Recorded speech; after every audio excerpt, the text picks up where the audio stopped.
You know, and you just, the key is not to mess that up. That's not to say this project didn't have naysayers, but they were definitely in the minority. And I think the other thing that kind of played into all this is, you know, New Mexico loves its roads. New Mexicans love their cars. But I think certainly in this region, it's becoming clearer and clearer to people that unless we start doing something other than just building roads, because they know something's wrong. They see it every day. The traffic congestion is getting worse, that there is this underlying sentiment that something needs to be done, and rail is a very attractive alternative for certain trip markets. And I think there's a recognition that it can fill a niche and help us as a community begin the process of developing a public transportation system that hopefully will have more regional benefits.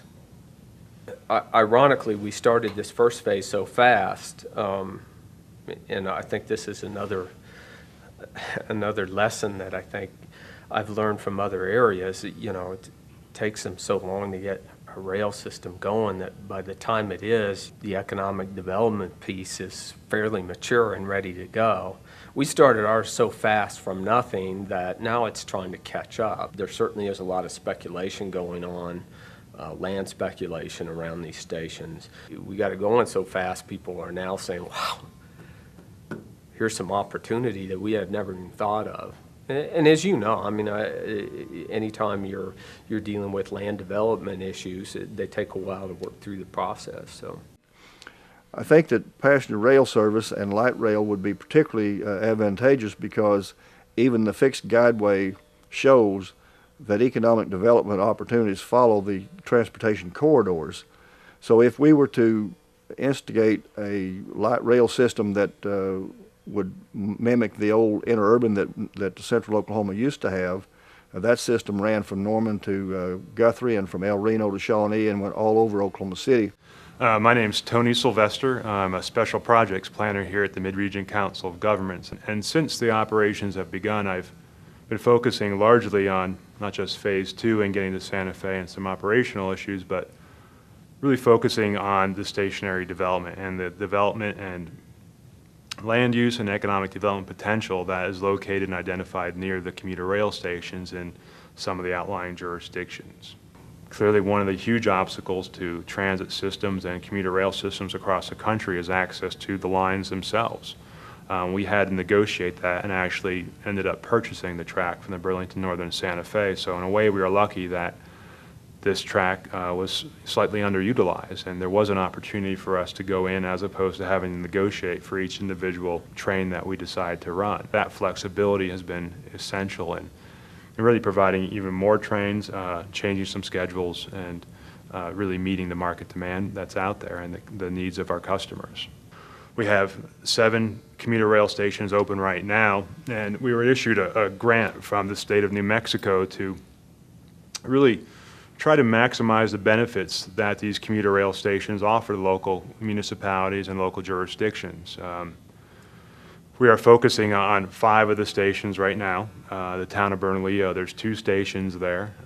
There's 1 station in the South Valley about 4 miles south of Albuquerque, a station in Los Lunas about 18 miles south of Albuquerque, and then finally a station in the town of Belen. There clearly is a realization that while this commuter rail system offers and is already currently addressing a large part of the transportation needs of the region and commuters, there's these associated economic impacts that are there for basically the taking, as well as community development opportunities too.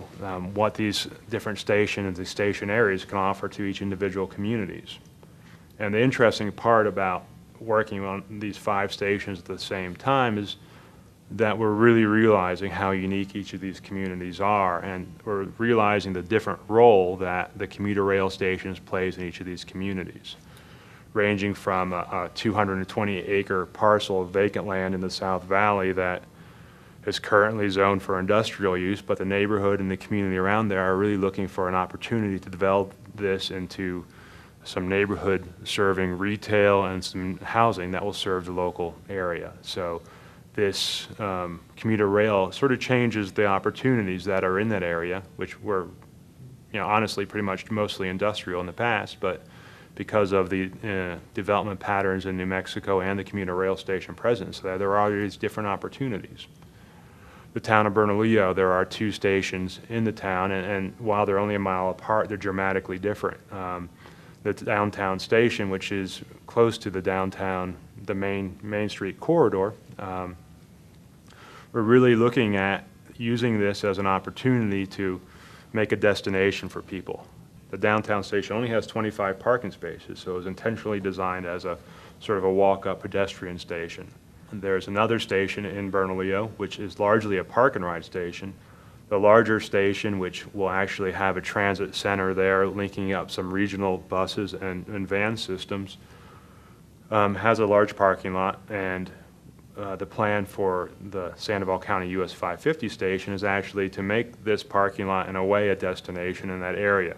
So we're looking at uses and sort of fronting the parking lot area and defining the area and providing some edges to it. So it does look like an engaging area and an active area. But we'll also provide a transition from the main corridor, which is a highly traveled state road, to the town of Bernalillo itself, providing services for the town of Bernalillo residents, as well as capturing some of the market from this regional highway system that goes through the area. There are a number of shuttles that go through there. The Sandoval Easy Express, which has just started last couple months, connects a lot of the outlying communities like Jemez Springs and Coche de Pueblo to this station. So this is really a regional hub for this commuter rail system. And additionally, at that station, this will be the main station for connections to Santa Fe.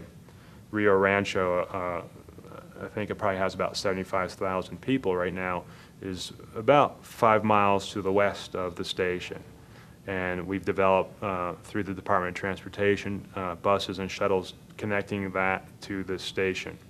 Right now, the only service is south to Albuquerque, but soon in a year we'll be able to bring people up to Santa Fe too, really addressing some of the congestion that US 550 has, particularly because it is a river crossing and Albuquerque area has a very limited number of river crossings.